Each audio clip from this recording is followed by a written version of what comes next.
Time now for your weather on the 4s.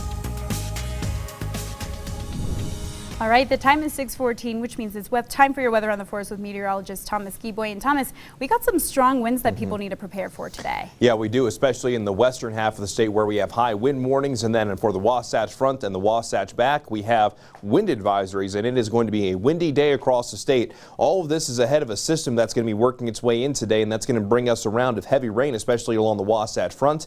We'll also be talking about times of mountain snow.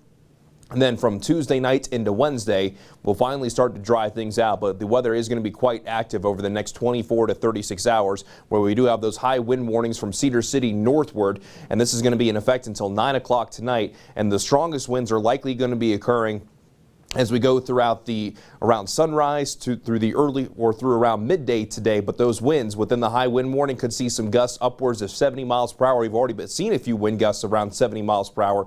Could be a little bit greater, and even within the wind advisory, which includes Salt Lake City, the Wasatch Front, we could see frequent wind gusts above 55 miles per hour. So we are going to be talking about strong winds, which could lead to dangerous crosswinds on those east to west routes, could lead to power outages and also blowing dust.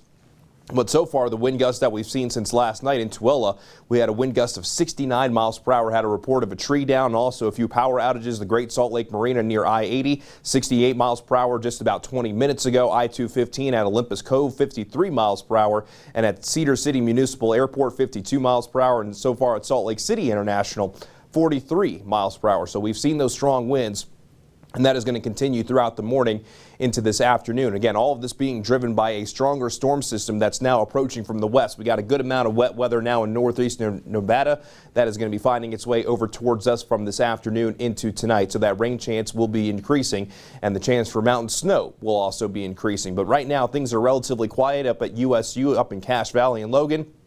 But again, it is even going to be windy up in Logan. If you're not included within the wind advisory, just keep in mind, even though your wind gusts aren't going to be around 55 miles per hour, they'll still be around 30 to 40.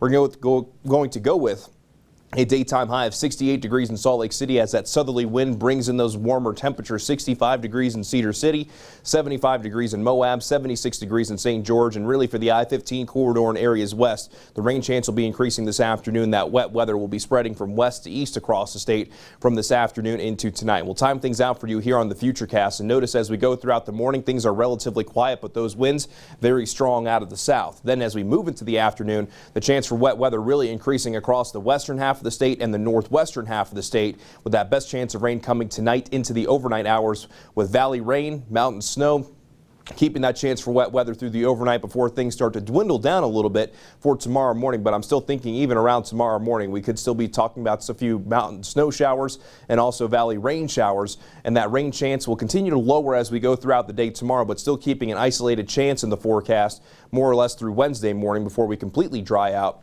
Wednesday night into Thursday morning. But with this round of mountain snow, 5 to 10 inches of snow is likely above 8,000 feet.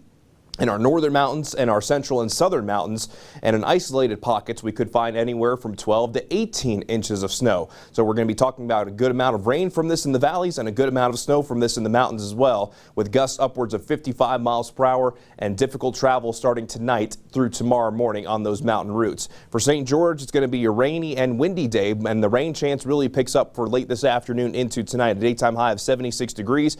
AM showers for tomorrow, but looking good for the second half of this work week with pretty comfortable fall temperatures. Along the Wasatch Front, rain and wind for today, a daytime high in the middle and upper 60s along the Wasatch Front. Scattered rain and snow showers for tomorrow, but the snow showers mainly going to be above 5,500 feet as the snow level could drop to around 5,500 feet. AM chance for Wednesday, then drier for Thursday and Friday, with temperatures pretty close to seasonal averages into this upcoming weekend. The weekend's actually looking quite nice, just with a few chilly mornings out there. As we